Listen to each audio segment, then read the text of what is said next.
Hello viewers, I hope you all will be fine and happy.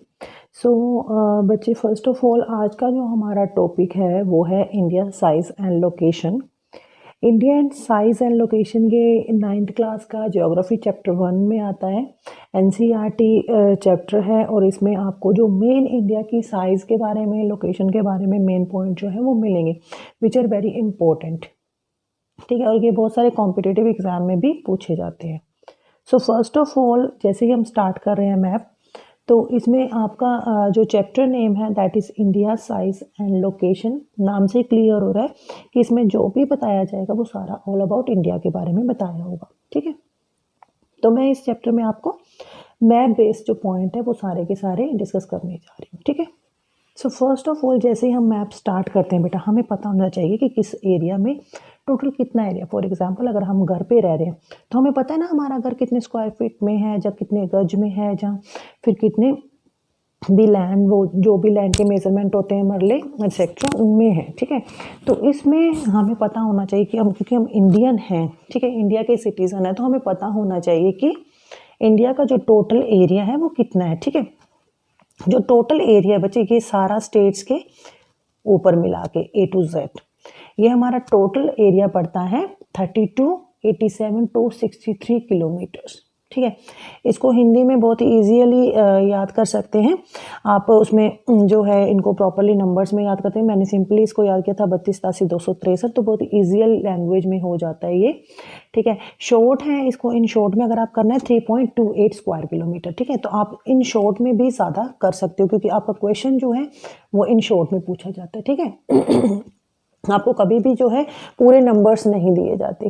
तो आपका जो competitive exam में question आता है वो आता है 3.28 स्क्वायर किलोमीटर। कभी किलोमीटर्स लिखे, कभी स्क्वायर किलोमीटर लिखे, तो वो आपको पहचानना होता है कि आंसर कौन सा है, क्योंकि आपको पता है कि एमसीक्यूज में वो क्वेश्चंस होते हैं। ठीक है, तो first point is there, total area जो है इंडिया का वो 3.2 स्क्वायर किलोमीटर्स में है। ठीक है, सेकंड पॉइंट अगर हम बात कर रहे हैं कि इसकी लोकेशन क्या है। लोकेशन का मतलब क्या होता है बच्चे, कि जब हम ग्लोब हमारे पास है तो ग्लोब के बेसिस पर हम किस तरह से इसको लोकेट कर सकते हैं। आपको लाइनें खींच के हमने दे दिया, तो आप किस तरह से ये कंसीडर करोगे, किस तरह से उसको फाइंड आउट करोगे कि इंडिया की लोकेशन कहाँ है। ठीक है इसके लिए सबसे पहले आपको जो है इसकी नॉर्थ लोकेशन, ठीक है, आपको पता है कि जो हमारा ग्लोब है 2 पार्ट्स में डिवाइड होता है। ठीक है, नॉर्थन हेमिस्फायर और साउथर्न हेमिस्फायर। तो हमारी जो इंडिया की लोकेशन है वो नॉर्थन हेमिस्फायर में आती है। तो सबसे पहले इसका नीचे जैसे ही इक्वेटर के बाद आप देखोगे तो वो 0 से स्टार्ट होती है ना इक्वेटर, उसके बाद आपने देखा है कि Tropic of Cancer 23 degree and half पे जाती है। ठीक है, तो वहाँ पर आपका 23 डिग्री से नीचे आप 8 डिग्री 4 पर नॉर्थ लोकेशन, इंडिया में हमारा जो साउथ पॉइंट है वो वहाँ से स्टार्ट होता है। ठीक है, तो इसको लोकेट हम नॉर्थ में ही करते हैं। नॉर्थ और ईस्ट 2 ही पॉइंट होते हैं उसमें। ठीक है, साउथ वेस्ट नहीं होता। तो 8 डिग्री 4 नॉर्थ है। ऊपर अगर हम जाएंगे दैट इज 36 डिग्री 7। ये 36 डिग्री कहाँ से है, आप मैप में देखो, यहाँ पे 36 डिग्री इस बेसिस पे ये पॉइंट आ रहा है। ठीक है, 36 डिग्री 37 डिग्री 6 पॉइंट पर। तो ये 36 डिग्री यहाँ पे मेंशन किया गया है, उससे थोड़ा सा ऊपर है इसका कॉर्नर।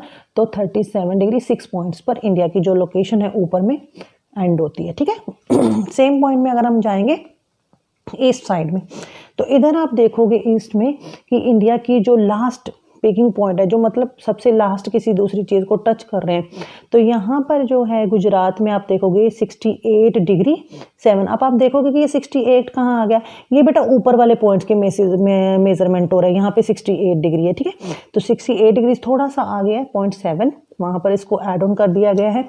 सेम इधर आप देखोगे 97 डिग्री 25। ठीक है, तो ये भी आपका ऊपर है 96 डिग्री, तो उसमें 25 जो है वो ऐड ऑन हुआ है। इस तरह से इंडिया की लोकेशन करनी है। ठीक है, नेक्स्ट जो हमारा पॉइंट आता है दैट इज वो है हमारा कि इंडिया की जो नॉर्थ टू साउथ और ईस्ट टू वेस्ट कितने किलोमीटर्स में पड़ता है। ठीक है, तो यहाँ पर मैंने एक लाइन्स खींची, आपको ध्यान रहे इन्हीं लाइन में, इनकी लाइनों की जो आपकी डिग्री के बेसिस पे लोकेट की गई, इनकी कितनी किलोमीटर तक दूरी है आपस में, कितने दूर किलोमीटर तक वो एक्सटेंड करती हैं। ठीक है, ये है 2933 किलोमीटर्स। ठीक है, इसको किलोमीटर्स करना है, स्क्वायर किलोमीटर्स में नहीं करना है, ध्यान रखिए। ठीक है, तो ये है 2933 ठीक है किलोमीटर्स में आपका ईस्ट टू वेस्ट जो हमारा एक्सटेंट है। ठीक है, उसको बोलते हैं। इधर अगर हम बात करेंगे नॉर्थ टू साउथ तो वो हमारा है 3214 किलोमीटर्स। ठीक है, याद रहे इसको किलोमीटर्स में ही करना है। ठीक है, स्क्वायर किलोमीटर लगाओगे तो आपका रॉन्ग हो जाएगा। ठीक है, तो नेक्स्ट पॉइंट हमारा आता है बेटा, आपने देखा होगा मैप के ऊपर कलर से लाइन लगाई हुई। ठीक है, तो मैंने ट्राई किया है कि इनको कलर से इंडिकेट करते हैं तो आपको ईजीएस्ट याद रहेंगी। ठीक है, कलर में देखिए आप first of all blue colour use हुआ है। ब्लू कलर किसका सिंबल होता है? वाटर के लिए। ठीक है, वाटर बॉडीज के लिए। तो ये जो ब्लू लाइन है यहाँ पर आप देख रहे हो, यहाँ तक आपका कहाँ तक? बांग्लादेश तक लास्ट जा रही है। ठीक है, तो इसको बोलते हैं कोस्टल बाउंड्री। कोस्टल बाउंड्री का मतलब वो क्या होता है कि लैंड का वो एरिया जो पानी को टच कर रहा है। ठीक है, तो हमारा सीज को टच कर रहा है। ये आपने देखा है अरेबियन सी है, बे ऑफ बंगाल है, इंडियन ओशन है, तीनों ही सीज के ये क्रॉस करता है। तो ये जो एरिया है इसको बोलते हैं कोस्टल बाउंड्री, और इसका जो पूरा एरिया है वो है 7516.6 किलोमीटर। ये भी किलोमीटर्स में। याद रहे बेटा एक चीज़ कि इसमें जो आपके पॉइंट्स हैं वो आपके अंडमान और निकोबार लैंडलाइन को भी मिला के ऐड ऑन किया गया है और लक्षद्वीप को भी ऐड ऑन किया गया है। ठीक है, वो बहुत छोटे छोटे डॉट है तो मैंने इसलिए उनको अंडरलाइन नहीं कर पाया, क्योंकि बीच में स्पेस दिखेगा ही नहीं स्केच के सब बेसिस पे अगर मैं उसको अंडरलाइन करने की कोशिश करती हूँ। ठीक है, तो उसको मिला के अगर हम अंडमान निकोबार निकाल देते हैं तो वो ये हमारा 6500 किलोमीटर एरिया जो है वो ये वाला ओनली एरिया होता है। ठीक है, अगर अंडमान निकोबार को निकाल देते हैं, अगर अंडमान और निकोबार की बाउंड्री को मिलाते हैं तो ये हमारा 7516.6 किलोमीटर बनता है। ठीक है, is it clear to all? Next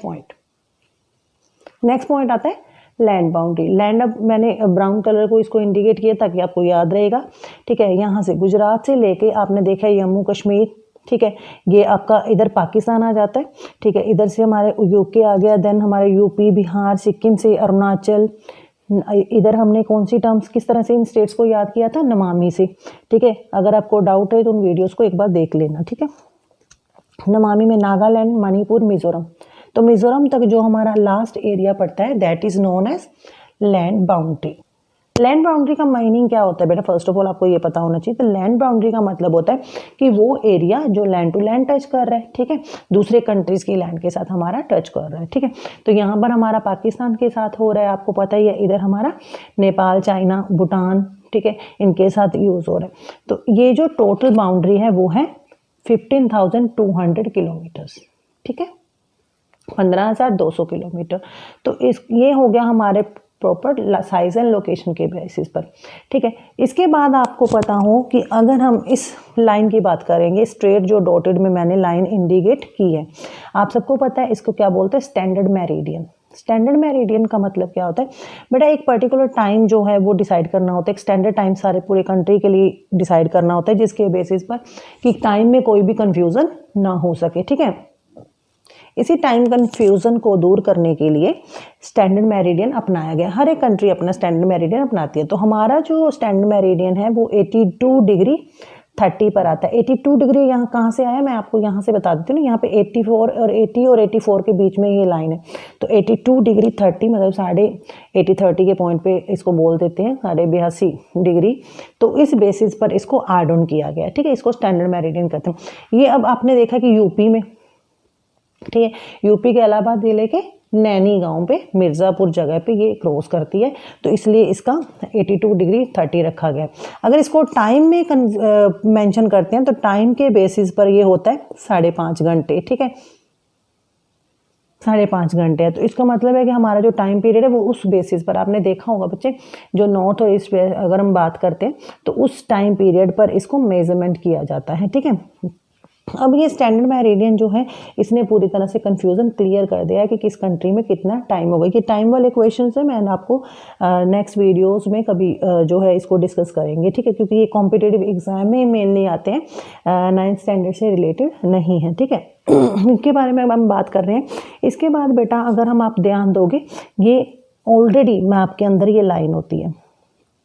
ठीक है, इमेजिनरी लाइन इसको बोल देते हैं। ठीक है, वैसे अर्थ के ऊपर कोई भी ऐसी लाइन नहीं है, बट इसको इमेजिनरी लाइन बोला गया क्योंकि इमेजिनरी लाइन इसलिए रखा गया क्योंकि इन पॉइंट्स के बेसिस पर हम ये डिस्कस कर पाते हैं कि इसकी लोकेशन जो है वो एग्जैक्ट पता कर पाते हैं। ठीक है, तो इस लाइन को बोलते हैं ट्रॉपिक ऑफ कैंसर।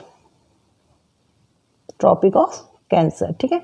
तो इस ट्रॉपिक ऑफ कैंसर जो है, जो हमारे इंडिया को 2 इक्वल पार्ट्स में डिवाइड करती है, तो ये डिफरेंट स्टेट से निकल के जाती है, ये 8 स्टेट से निकल के जाती है। तो उन 8 स्टेट्स के बारे में मैं आपको नेक्स्ट वीडियो में बताऊंगी कि किस तरह से आप उन 8 स्टेट्स को ईजिली लर्न कर सकते हो, ठीक है। नेक्स्ट है आपका ये एरिया, ठीक है।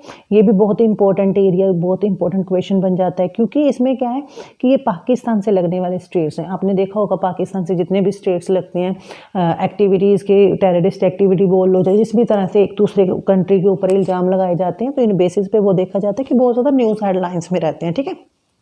तो इन स्टेट्स का भी मैंने एक ट्रिक बताई है लास्ट वीडियो में, आप उसको भी वॉच करें और पता चलेगा कि आपको ईजिएस्ट वे है कि किस तरह से हम इन टॉपिक्स को लर्न कर सकते हैं, ठीक है। इसके अलावा अगर आपको किसी और टॉपिक पे वीडियो चाहिए तो मेरे को कमेंट करें, मैसेज करें, ठीक है। Have a good day, bye. Bye करने से पहले वीडियो को सब्सक्राइब करना ना भूलें। Thank you.